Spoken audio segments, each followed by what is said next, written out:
दोस्तों, इस सफ़र में जुड़ने के लिए शुक्रिया। मैं हूं आपका दोस्त, आपका होस्ट और इस सफ़र में आपका हमसफ़र। आज हम एक ऐसी टाइमलेस बुक और एक ऐसे पावरफुल आइडिया की बात करने जा रहे हैं, जो इंसान को भीड़ से अलग खड़ा कर देता है। ये किताब है दी 7 habits of highly effective people और इसके राइटर है स्टीफन आर कॉवी। ये किताब सिर्फ सक्सेस की बात नहीं करती, बल्कि कैरेक्टर, विज़न और मकसद पर बनी ज़िंदगी पर जोर देती है। आज जिस चैप्टर पर हम रुकेंगे वो है begin with the and in mind, यानी अंजाम को ध्यान में रखकर शुरुआत करना। ये चैप्टर हमें सिखाता है कि ज़िंदगी हो, करियर हो, रिलेशनशिप हो या कोई छोटा सा फैसला, अगर एंड क्लियर नहीं है तो रास्ता भटकना तय है। Begin with the and in mind, इसका असल मतलब क्या है? इस प्रिंसिपल का सिंपल सा मतलब है, पहले तय कीजिए कि आप आखिर में क्या बनना चाहते हैं, फिर उसी के हिसाब से आज के कदम उठाइए। ज़रा सोचिए, क्या कोई आर्किटेक्ट बिना नक्शों के बिल्डिंग बनाता है? क्या कोई ट्रैवलर बिना डेस्टिनेशन के सफ़र शुरू करता है? तो फिर हम अपनी ज़िंदगी, जो सबसे कीमती प्रोजेक्ट है, बिना विज़न के कैसे जी सकते हैं? अक्सर हम बिज़ी रहते हैं। सुबह उठना, काम पर जाना, डेडलाइन, स्ट्रेस, जिम्मेदारी और रात को थक कर सो जाना। दिन निकलते जाते हैं, साल बीतते जाते हैं, लेकिन एक सवाल रह जाता है, मैं जा कहाँ रहा हूँ? यही सवाल इस चैप्टर का दिल है। ये किताब बार बार याद दिलाती है कि बिजी होना और इफ़ेक्टिव होना एक ही बात नहीं है। बहुत से लोग पूरे दिन दौड़ते रहते हैं, लेकिन उनकी दौड़ का कोई डायरेक्शन नहीं होता। वो सीढ़ी पर तेज़ी से चल रहे होते हैं, मगर सीढ़ी गलत दीवार पर लगी होती है। Begin with the and in mind हमें पहले से ये देखने को कहता है कि क्या मेरी सीढ़ी सही दीवार पर लगी है। ये एंड यानी अंत क्या है? ये एंड सिर्फ रिटायरमेंट या मौत नहीं है। ये एंड है, आप किस तरह के इंसान बनना चाहते हैं, लोग आपको किस तरह याद करें, आपके रिश्ते कैसे हैं, आपकी वैल्यूज़ क्या हैं, आपकी ज़िंदगी किस चीज़ के लिए है। ये चैप्टर हमें इमेजिनेशन की ताकत सिखाता है, क्योंकि हर क्रिएशन पहले जहन में क्रिएट होते हैं, फिर हकीकत में। इस चैप्टर में एक पावरफुल एक्सरसाइज की बात की गई है। कल्पना कीजिए कि आप अपनी ज़िंदगी के आखिरी पड़ाव पर हैं। आपके लिए एक मीटिंग है, आपके फैमिली मेम्बर्स, फ्रेंड्स, कॉलीग्स मौजूद हैं। अब खुद से पूछिए, वे आपके बारे में क्या कह रहे हैं? आपका कौन सी क्वालिटीज़ का जिक्र हो रहा है? क्या वो आपकी सिंसियरिटी, ईमानदारी, रहमदिली, कमिटमेंट की बात कर रहे हैं, या बस आपकी पोजीशन और पैसे की? ये सवाल तकलीफ दे सकता है, लेकिन यही सवाल आपकी ज़िंदगी की तरजीहात को साफ कर देता है। इस चैप्टर में कहा गया है कि वैल्यूज़ के बिना विज़न अधूरा है।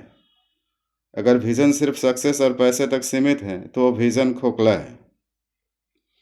इस चैप्टर में जोर दिया गया है कि रियल विज़न हमेशा उसूलों से पैदा होता है, जैसे ईमानदारी, जिम्मेदारी, इज्जत, रहम और सेल्फ डिसिप्लिन। जब आपकी ज़िंदगी का अंत वैल्यूज़ पर बनी हो, तो आपके फैसले ऑटोमेटिक सही दिशा में जाने लगते हैं। इस चैप्टर का एक बहुत ही पावरफुल कंसेप्ट है पर्सनल मिशन स्टेटमेंट। ये एक छोटा सा रिटन स्टेटमेंट होता है, जो बताता है मैं कौन हूँ, मैं किसके लिए जी रहा हूँ, मैं किस प्रिंसिपल्स पर फैसले लेता हूँ। ये स्टेटमेंट आपकी ज़िंदगी का कॉन्स्टिट्यूशन है।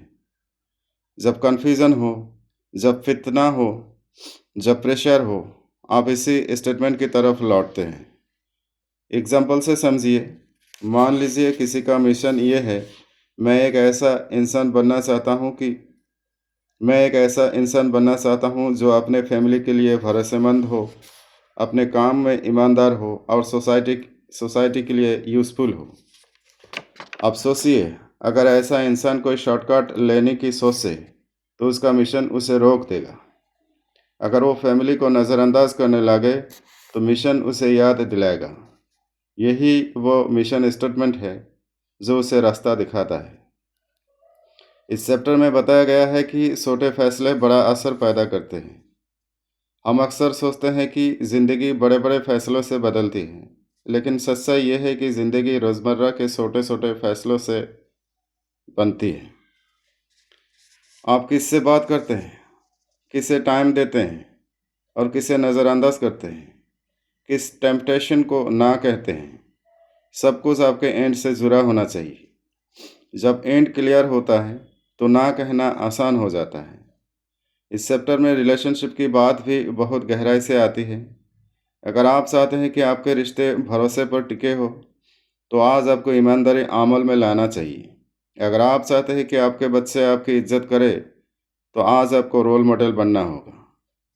रिलेशनशिप में भी वही रूल है, जैसा एंड चाहते हैं वैसा ही बिहेवियर आज अपनाइए।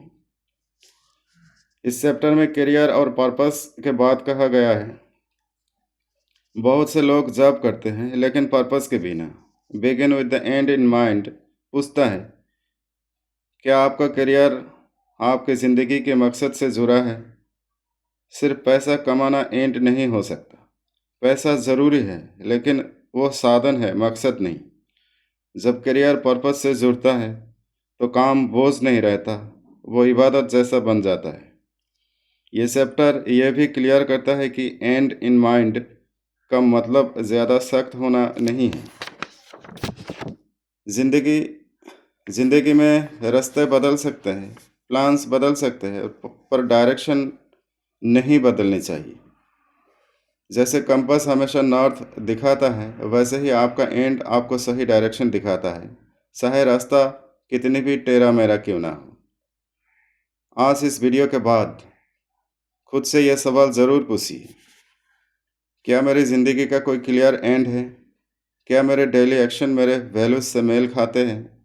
क्या मैं सिर्फ रिएक्शन में जी रहा हूँ या विज़न के साथ? अगर आज मेरी ज़िंदगी रुक जाए, तो क्या मैं सेटिस्फाइड रहूँगा? ये सवाल आसान नहीं है, लेकिन यही सवाल आपको भीड़ से अलग करते हैं। याद रखिए, आप अपनी ज़िंदगी के ऑथर खुद हैं। हर दिन आप एक नया पेज लिखते हैं। अगर आपको एंडिंग पसंद नहीं आ रही, तो आज ही स्टोरी बदलना शुरू करिए। Begin with the and in mind आपको कंट्रोल देता है, अपनी ज़िंदगी पर, अपने फैसलों पर, अपने डायरेक्शन पर। तो आज एक छोटा सा काम कीजिए, एक कागज़ लीजिए और लिखिए, मैं चाहता हूँ कि मेरी ज़िंदगी का अंत ऐसा हो। यही जुमला आपकी ज़िंदगी का टर्निंग पॉइंट बन सकता है। अगर यह वीडियो आपके दिल को छू गया, तो इसे अपने दिल में ज़िंदा रखिए, क्योंकि जब एंड साफ होता है, तो रास्ता अपने आप निकल आता है। देखने के लिए शुक्रिया। सब्सक्राइब और फॉलो कीजिए।